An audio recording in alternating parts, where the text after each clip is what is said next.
নিবিড় সংশোধনী প্রক্রিয়ার মাধ্যমে বিহারের বিধানসভা নির্বাচনের ভোটার তালিকা হালনাগাদ শুরু করেছে নির্বাচন কমিশন। আর এতেই এক ধাক্কায় বাদ পড়েছে ৫২ লাখ ভোটারের নাম।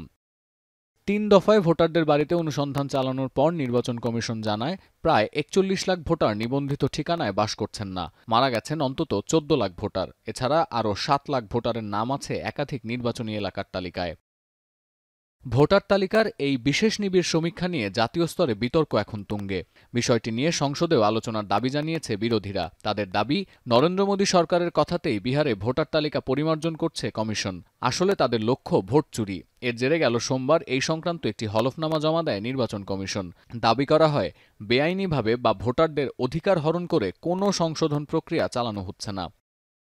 ২০২৬-এ পশ্চিমবঙ্গ, আসাম, কেরালা ও তামিলনাড়ুতে বিধানসভা নির্বাচন হওয়ার কথা। আদালত বাধা না দিলে সংশ্লিষ্ট রাজ্যগুলিতে নিবিড় সংশোধনী প্রক্রিয়া চালাবে কেন্দ্রীয় নির্বাচন কমিশন। এতে করে রাজ্যে রাজ্যে আরও বেগবান হচ্ছে বিজেপি বিরোধী আন্দোলন। ক্ষোভ জানিয়েছেন পশ্চিমবঙ্গের মুখ্যমন্ত্রী মমতা বন্দ্যোপাধ্যায়ও।